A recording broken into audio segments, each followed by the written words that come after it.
The worst thing for me to hear is my mother had this, my daddy had this, my Hmm. grandmother had this, I'm going to have this. The Absolutely. other thing is that, well, I'm going to go ahead and eat this because I'm going to die from something. Right.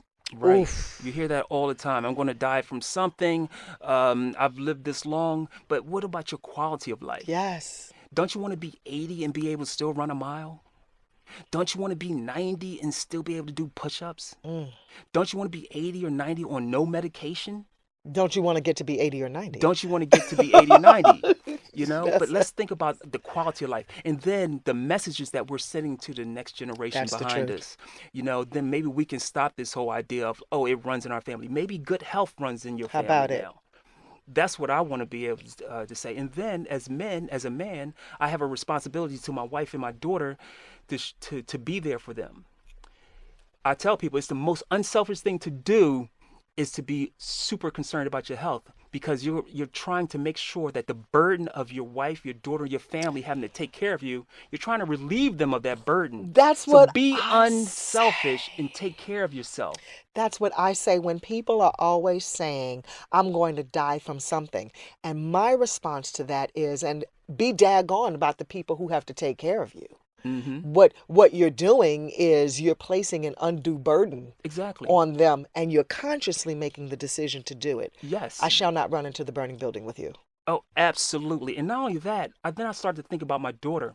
My daughter, she's 20 years old, and she's at Yay. that point, she's starting to date guys and whatnot. So I had to be this example. Hmm. And I always tell her, I said, you make sure, I said, listen, if he's not taking care of himself, he's not going to be able to take care of you. Come on, Dad. He's not going to be able to take care of you. Say. See, so I need to set this bar here. Yeah. So when my daughter is out there, she's like, oh, okay, you don't, what do you, okay. So she'll understand like what a highly ethical Hmm. black strong man Hmm. looks like. Okay. How did this whole change, how was it in the family digesting what the changes that you Well, were being making? black and then embracing this here lifestyle is you get all kind of pushback because black people. I'm not going to say I'm gonna speak for all, but I think I can have a good sense what a lot of us think when it comes to this that we're supposed to eat meat, either Mm. from a biblical stance, they believe that, and somehow they just skip Genesis Mm-hmm. 129. They just skip that part Skip that part. and just go to the rest of it. But I do believe that after they see that this is not something that's just going to happen for a month or so. Yes. This is his life. And then Yes. as we all start to get older, and then the aches and pains start to creep in, Mm-hmm. then you start to get the phone calls. Josh, what can I what was that you said about fish? What was Mm. that you said about chicken? Mm-hmm. Josh, my doctor said I should. What do you think? Aha. Now all of a sudden you become this vegan ambassador Come on. because now you're the one at 51. You're the one that's still running like miles and marathons, doing triathlons, riding your bike here and there. Meanwhile, you got friends and family having heart attacks, calling, "Can you come in and Yes. talk to me?" Not, not. And when I do talk to them, the first thing they say, "Oh, what should I do?" I said, "We got to detox your thinking Yes. because for the last 30 years, your thinking has been corrupted, Mm. and you believe that fish, chicken, meat, milk, and cheese is something that you can't live without. Mm-hmm. Your It's a thinking has been choice. your thinking has been It corrupted. is totally a choice. Let's try to wipe away that stain. Yeah. Now it's still gonna be a little residue after the stain is wiped away, Come on. but we'll work on that. But we just gotta start scrubbing. Yeah, we got to start scrubbing. Yes, we do. It's how was it when you started scrubbing the family, your wife and your Well, daughter? now it's really starting. My wife and daughter, they're not vegan, but you know what? I'm starting to see those seeds that I planted 8 years ago are starting to take effect, Mm-hmm. and the fact that I am nonstop with it. This is Yes. my everyday. Mm-hmm. I live it, and then they hear it from me in a loving way. Like Mm-hmm. if my daughter says, "Dad, can I have some chicken nuggets?" I'll say, "Oh, you want dead chicken? You want a dead bird?" Or do you want a dead cow? Oh my God, Dad, don't say that. Well, I'm just calling it what it is. Let's not sugarcoat that. Let's not sugarcoat Okay. it. Okay. Fat is fat. Dead birds are dead birds. Yeah. Do you want the dead bird? Okay. And Okay. you just keep on driving that home. Yes. And it starts to sink in. But you can eat what you want, but just know that what you're eating is a dead bird, Okay. or it's a dead cow, or it's just flesh, or it's rotting flesh. Just Mm-hmm. know it. Mm. Don't live in the dark. Yeah, it's true. And some people, they decide they're going to make peace with it the way you make peace with vegetables. They're going to and you're right, it's thinking. It's our thinking. It is thinking. Hmm.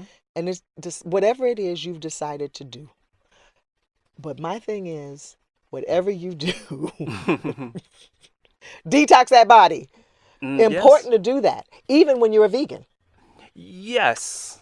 Yes. Now, I have some maybe different views on detoxing. I just did a video about detoxing, which was a challenge some people's notions Oh, of say, come on. what We got a detoxing couple of is. minutes. Okay, all right, real quick. I Yeah. don't I don't believe in doing any kind of detox because God has built in detox for me. The skin, you shed Sheds. skin, right? Hair, bodily fluids. You also, if you're having enough But fiber, people want to hold on to their body fluids, they want to hold on to them. They don't want to pee. yeah, but I'm gonna tell you something. If you're holding on, if you're not eliminating, and I'm talking about number two, at least That two or too. three times a day, maybe four, 3 to 5. then you're having a problem Big holding time. on. You're going to have a problem. Absolutely. So as long as you're doing the right thing, God will be your detoxifier.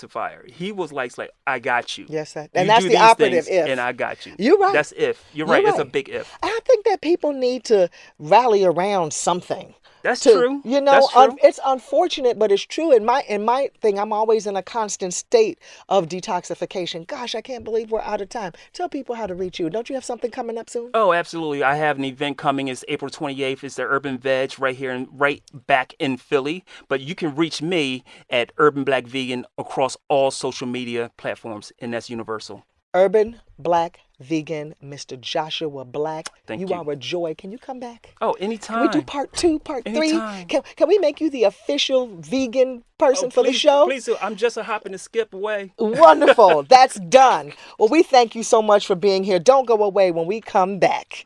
When we come back, it's testimony time. I'm Dr. LaJoyce Brookshire on Ask the Good Doctor on Sirius XM Urban View, channel 126.